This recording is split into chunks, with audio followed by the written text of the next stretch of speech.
But Okay. so we Um, got these from the same group, right? These are from the sonographers group on mhm. Facebook. Yep, this is Okay. from the Facebook sonographers doing the So we job. won't say who, Right. the questions are from. I think we Yeah. just have a couple. So let's just go for it. And Um, we'll just stop with or start with protocols for exams that you might not enjoy doing as much or yeah. something like that. And so I think, and Gage and I were talking beforehand.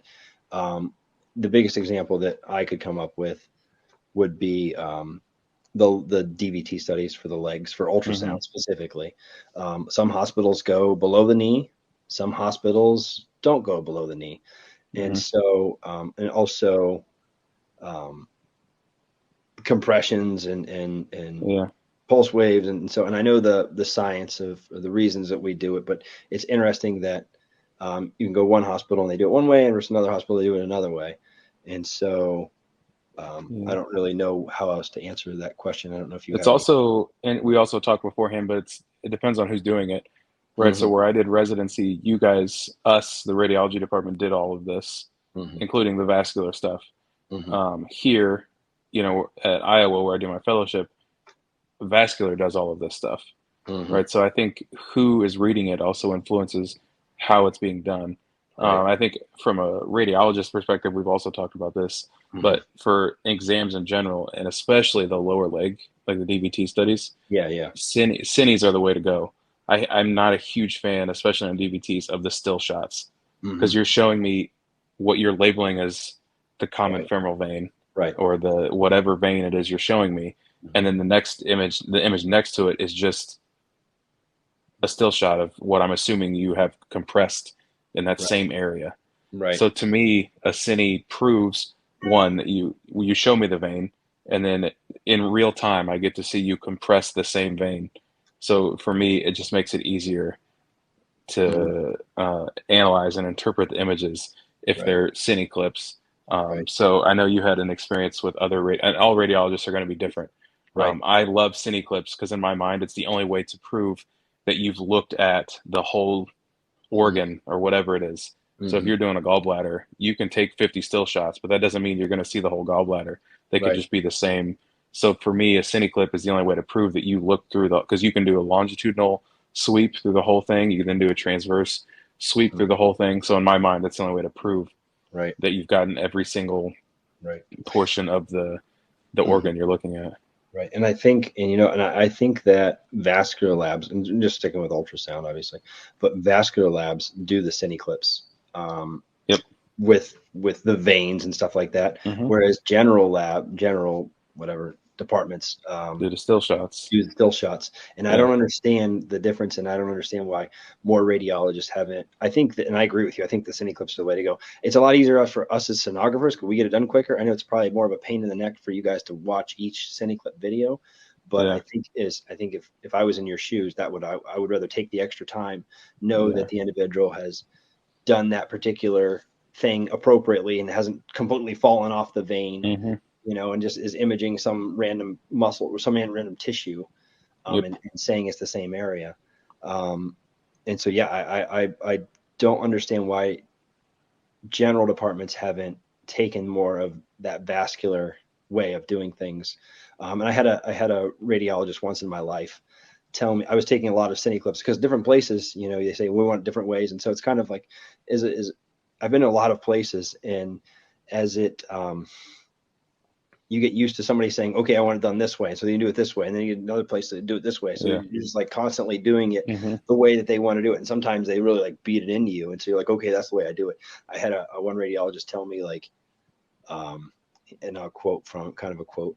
He said, Scorsese's are great films, um, but not so many cine clips. They're a little too, it's a little too long, which, Yeah. I understand. Sometimes maybe I went a little too overboard or whatnot, but as Gage said, it just comes down to preference. Yeah. He at this point would love a lot of cine clips because of that, but maybe this particular, he loves the still images, I guess. Hmm. Yeah, Um, I, it's a fine line, right? Because you guys are the one modality specifically where you're in charge. Like everything I say on this will be from the lens of we both have responsibility, right, for the Yep. patient, for whatever. The one Sure. thing that the doctor has that you guys don't have is liability, right? So if someone's going to get sued over the images, it's not going to be you. It's going to be Right. us, Right. even though it's you that takes the pictures. Right. So I have to rely extremely heavily on you to get the images to get Hmm. me the diagnosis. Right. So that's why it's a fine line, right? You can't have too many clips or whatever, Yeah. but Yeah. the more you give me, the more likely it is I'm going to find Right. And whatever it is going on with the patient. right. And I think that, and maybe that's some fear for some, and I'm not speaking for anybody else, but just a generalization. Maybe that's just some fear for some doctors is, or some radiologists is they think, I'm giving them too many cine clips, and that's an opportunity for Hmm. them to maybe miss something going through Yep. a video one time or two times. Whereas, the still images, they just click, click, click. You can kind of see it. Yeah. And so I can show you a lot of information in it's like if I make you watch a movie, I can show you a lot of information versus if I Yeah. make you just see a painting. Yeah. And so Yeah. I There's think plausible deniability if you just show me the still shots. I can just say, well, he didn't include right, the area involved, so it's really not my. I can't make the right, diagnosis if I can't see right, don't have the images. right. So, Yeah, yeah. So so I I see, think I to see. Yeah. overall, just to sum it up, for Hmm. this person, you're gonna just have to ask Hmm. wherever you work, like the person that you work with. I Right. specialize in MSK, so you can ask me about MSK stuff. If it's Hmm. a gallbladder, ask a body radiologist. Ask whoever you're working with how they want it done, because Right. they're going to be more upset with you if you don't and you do it wrong than Hmm. they are if you interrupt them and say, "Hey, how do you like, scan X done?" Right. So, I think to just summarize for the person that asked, just Hmm. just ask the radiologist. Right. Like that's what I tell medical students. I tell everybody, just ask. We're going to Hmm. be pissed if you order an exam, you do something wrong, and you didn't Right. ask us Right. instead of interrupting us like we're reading and asking us what to do. We would prefer that than the other way Right. around. So, Yeah, yeah, yeah. Because we're trying to look out, and that's great to have that open communication. 'Cause I don't want you guys to get in trouble. We want to make sure we don't yeah. get in trouble. Um, we're all trying to do our diligence. It also Okay, prevents like callbacks. I know some radiologists do callbacks. So if you right. just talk to them after the scan, here's my images. Do you like it? Do you not like it? What do you want? Yada, yada, yada. So I Yeah, think just communicating in general will help you. yeah, yeah. Because it sucks if you do get something done, And and they want callback. Yeah. they're like, I I really know you've wanted to made see that it. mistake before. Of course, yeah, Yeah. I Yeah. definitely have worked with different people, and they're like, well, what about this? And you're like, well, I sent them home, and so they're like, Yeah. well, we need more images, and so you're like, oh, okay. It's a crummy feeling, and I feel bad for the patients, but at the Yeah. same time, like, I want to make sure it's right, Yeah. and I'm glad that the doctors or the radiologists that I've worked with brought them back because it was important that we did it again. So, but I Hmm. want to, I would much rather if go back and say, hey, what do you guys think? And if they go through it and you're happy with it, we're all happy. We move along. Yeah. And so, it's different for different exams. Some exams are Yeah. like, okay, I don't need to, you don't have to worry about necessarily calling them back, but then that you build the comfort level with the radiologist Yeah. and the sonographer. So yeah, And I mean, it's institution dependent, but here at Iowa, we go over every ultrasound before they go home. So they call us after they did their initial scan. Here's our mhm, images. If we want to go in and scan, we then go in and scan. And then after that, then we send the patient home. They never send them home before they call us. So wow, I think that's probably more of an academic thing. I think Private so too. practice, you really don't have the ability to do every patient like that. But Right. it's just a thought. Which will lead us to another topic one day about VRAD. Yeah. So, In the future, more yeah. another avenue. Yeah, yeah, for Yeah. sure. Um, All right. I think we got one more, right? yeah, last question here. Social media is thoughts on implementing callback limitations, and I think So, what yeah. what Go she what ahead. she means is, you know, when you're taking a lot of call, it can really cause burnout, and so as a sonographer, you don't want to burn out your staff, Hmm. and so there's certain exams that are more emergent maybe than other exams. If Yeah. you're dealing with a torsion that has to have surgery immediately or as soon as Yeah. possible, versus maybe somebody who's just dealing with some pain that maybe we can manage the pain and they can get an ultrasound or another test the next day, Yeah. um, and then get them home and get them back in. Yeah. And so I think She wants to know, how implementing callback. And I've worked at different, I'll just give you an example. I've worked at different Hmm. hospitals that we didn't get called in for gallbladders. We didn't get Hmm. called in for, I mean, I've worked at places we didn't get called in for DVTs, and they just kind of held, if you really think they had a DVT, they treated the patient, and then they held them in the hospital until the next morning. And then we would do the DVTs that morning. Hmm. And it's really sucky for the patients. I get it, but at the same time, to put your staff, if you don't have 24/7 coverage, to Hmm. bring a staff person, sometimes it's a person who's going to be there in the morning, and so you're calling them in at 2 a.m. or 1 a.m., and then they have to be in for their 12-hour, 10-hour Yeah. hour Yeah. shift at 7 a.m. And so Yeah. now I'm overworking you, I'm waking you up in the middle of the night, you're tired, and it's just all these things. And now you wonder why certain staff may leave, and Yeah. you can't do that consistently to people. And so yeah, I Yeah. think that I think knowing, yeah, the only issue you run into is who decides what's emergent, right, right? You may not think a gallbladder is urgent, but if they have cholecystitis and it mhm, ruptures and now they're septic and they die, right, that's urgent. right, right, So you have to find someone that's willing. Are you going to put it on us as mhm, radiologists to say, hey, they're looking for this. mhm, This is urgent.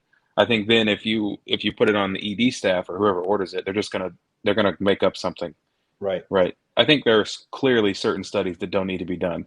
right, Hydronephrosis, I don't care. You don't need to come in emergently for like a kidney renal scan, yeah, liver scan. Like no, you don't. There's nothing in the liver that acutely is going to kill you.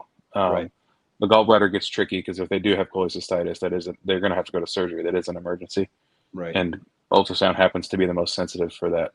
right, But I think, yeah, like you mentioned, you said torsion. If you have ovarian or testicular torsion, that's an emergency. You have to come in for that because they're going to have to go to surgery.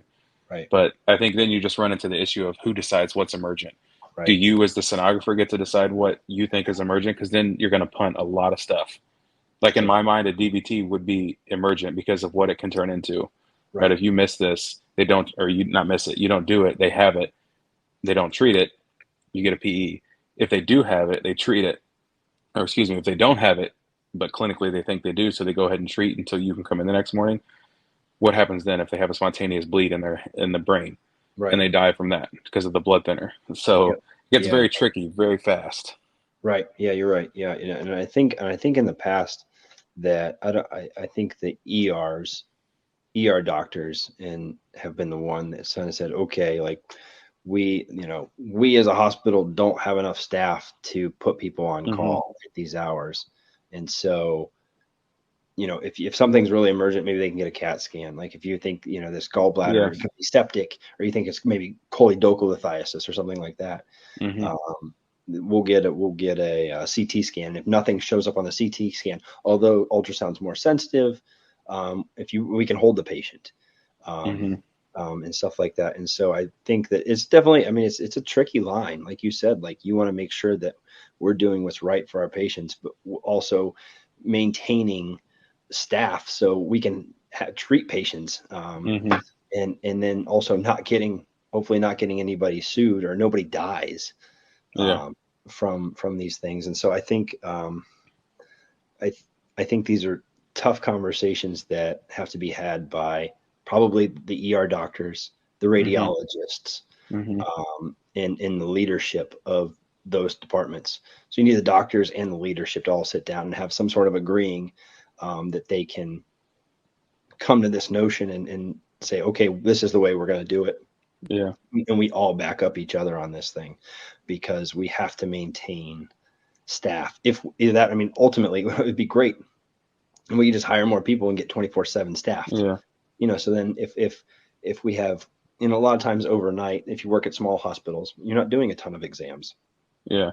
and so it's hard to validate having somebody there for 12 hours on a weekend, Sunday, or Saturday night or something, that maybe not a lot of people are coming in, but you're there just simply for the fact that we don't have to call in anybody else. Hmm. It would be great if call didn't exist, but Yeah.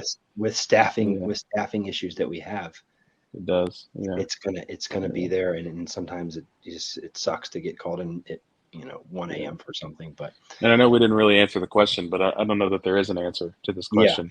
I think yeah, Um, I don't think that there is an I answer. I think think it's it's just one of the aspects that comes with working in healthcare, right? And this call is a unique concept. Radiologists don't really take call. right. Usually, there's someone in house the whole time, or they send it to VRAD or Telerad, whoever. Hmm. IR physicians are really the only one who take call. Hmm. So we're not used to calling people in because we're always there. Right. And where I train, both places, there's someone here all the time, so we never Right. have to call anybody in. Yeah. But I can understand if you're at a very small, like rural community Hmm. hospital. Hmm. So, but yeah, I've had to call in, and I don't think I told you this, but I've had to call in a radiologist before, when they put in different procedures. They'll put in hmm like a para or thora, and you gotta okay, we gotta oh man, we gotta wake up Doctor So and yeah, So and call them in to do this paracentesis. That's and yeah, then and then Doctor not So and So, emergent. Yeah, yeah, non-emergent. That'll get on the phone and call the ordering and say, is this emergent or is it, they kind of figure that out. And then are they coming in? Or are they not coming in? And then, amongst other things, we won't get into yeah. all that kind of stuff, but, and I So think that those wraps are, that up. yeah, those All are our right. social media questions.